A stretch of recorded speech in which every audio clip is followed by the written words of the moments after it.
What's up, everybody? Thank you for joining us on another episode of NAXT, our non-applicable recap of NXT. I am Chubbs. I am One Take. Like, share, subscribe, What's up, all Red that Bar? stuff. Social media stuff's on the screen.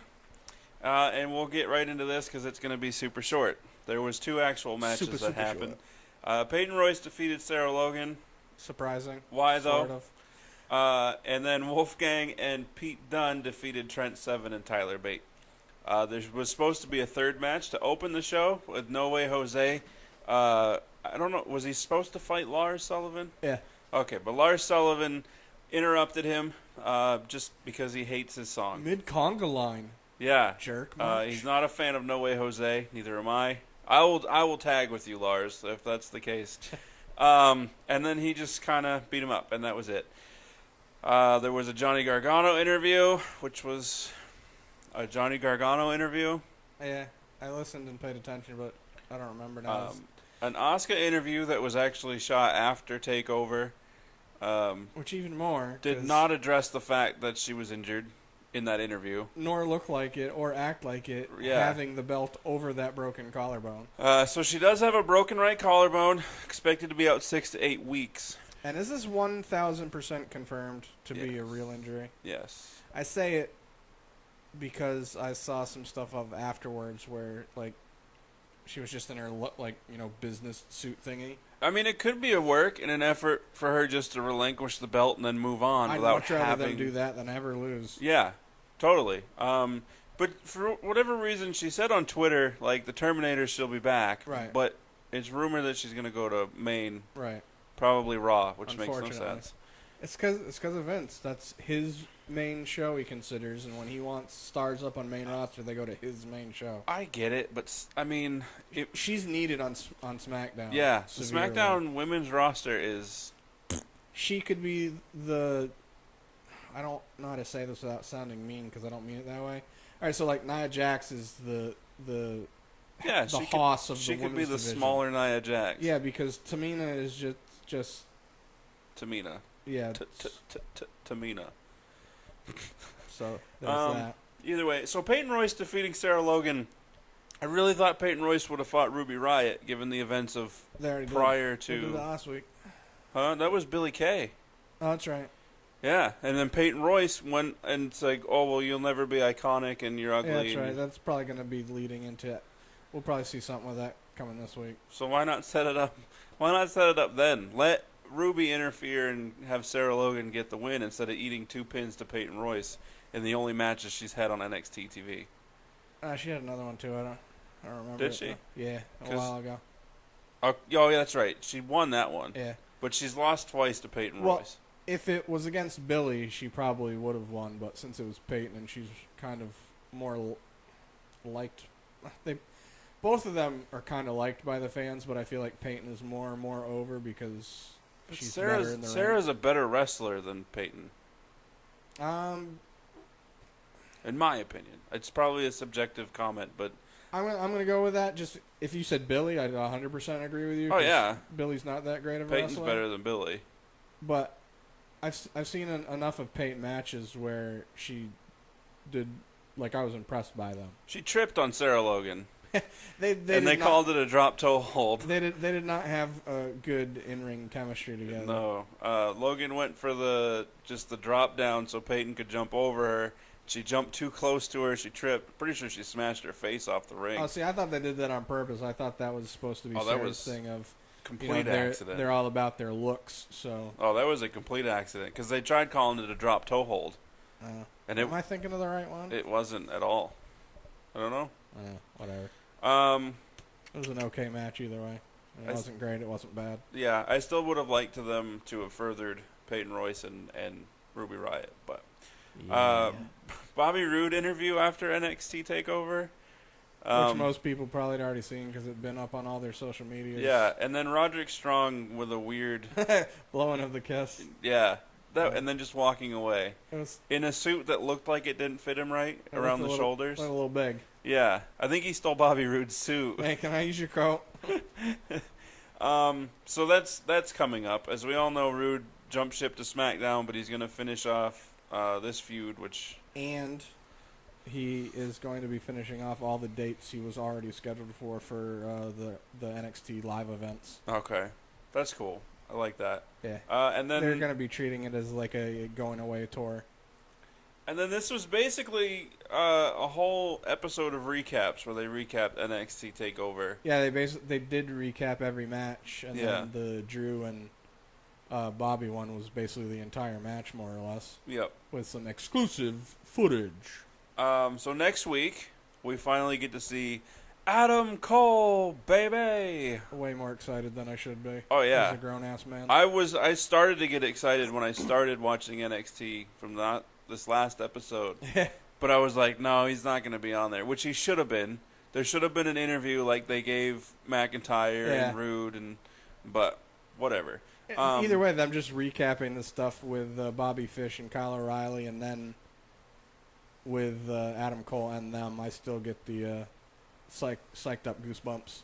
Yeah, I do too. I'm ready for that to get here. So Wolfgang and Pete Dunne versus Trent Seven and Tyler Bate was awesome. Yeah. Still better than anything that they put out on the main roster. What do you mean? As far as regular Raw and SmackDown, not counting pay-per-views. Yeah, that tag match was probably better than anything I've seen in the last month or so. Yeah, it was. Like, these guys need to be featured more prevalently.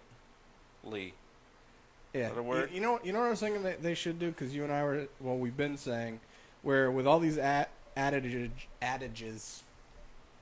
to NXT, yeah, they should make it a 2-hour show. Yep. And add a mid-card belt. So what if they did this? They add a mid-card belt that's their TV belt and allow them go up to main roster to have matches as well. Yeah. Like, even if it's just frequently but infrequently, like, not like... I mean, feature them like you do the cruiserweights. Well, I was just going to say, like maybe like twice a month or something like that. But don't make it...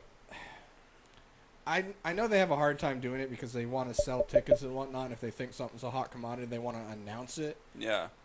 But for me, unfortunately, being the minority, I'm going to watch regardless. Just advertise it as a mystery match. Yeah. Yeah, that would be even more. The intrigue alone of that is going to get people, and then just make sure that it's a decent mystery match. Yeah. Don't put out James Ellsworth versus Hawkins. Anybody. Yeah, Kurt Hawkins. Because then you're going to lose your credibility, and then the next time you say mystery match, people are going to be like, I don't really care. And then they could also use that for what I was saying, if they bring the guy up to main, use that for a gauging point of how popular the person is outside of the NXT crowd. If on Monday Night Raw they announced a week in advance, next week we have a mystery match, and it was Pete Dunne defending his UK title against Wolfgang. Yeah. Awesome. Yeah, literally have it as with Cole and them and Corey being like, all right, we have the mystery match coming up. Yeah, where they don't even know. Yeah, and then also don't show anything backstage with any of the guys, none of that crap, no vignettes, no nothing. And then the music just hits. And that'd be awesome. Make sure it's Pete Dunne's music first, because people are going to know it. Yeah. What do we know, right? What do we know? But anyway, that's it. So we got sidetracked from that match. No, that was a good match. I really want to see more of them. That's pretty much the point that I want to make. Well, since we're talking about NXT and it's a short episode, I'll add this in. Which, I mean, most people probably have either heard or figured out, but one of the reasons they decided to have Adam Cole with Bobby Fish and Kyle O'Reilly is because obviously Adam Cole is substantially smaller. Yeah. Smaller than Drew McIntyre. Right. So their thought was to make it more believable is they were going to put Adam Cole in a faction, so it was Drew McIntyre having to fight against a group opposed to one small person. I like that they do that. I do too. But it's a double-edged sword because it's so contradictory to what they do on main, where that's why I like NXT. If you're gonna have regular Finn Balor beat Braun Strowman. Well, that's why there was the rumor if they did end up having him go up against Braun, he was going to be hooked back up with the Good Brothers. Well, he should, because that would be fantastic. Yes, it would. So many things that I want to see happen, and it's just not happening. Which, at the same time, I'm glad that it's not happening now, because then that means Right. it can't happen later. But I'm sort of in that instant gratification mode where I want to see it now. I'm okay with the non-instant gratification if it looks like it's building properly. Yeah. Like, That's what I want. I want the start of things now. Like even with Seth and Dean being brought back together, yeah. I thought they did a good job with that build, even though I still think that them coming together was early. I would have much rather have seen them. I would have liked to have seen their match at SummerSlam be where they're kind of after having the fight and not doing the knuckle bump because Yeah. of being interrupted by Kurt announcing the match at SummerSlam. Have them kind of having not like issues, but have them struggling a little bit in the match at SummerSlam, and then one of them saves the other person, like Seth did Dean at one point. They do their bounce off the rope out of the ring at the same time, get back in the ring, and they're all hyped. And then in the middle of the match, they do it, and that's what Bang Gusto brings them together, and they just turn it over and then run the match.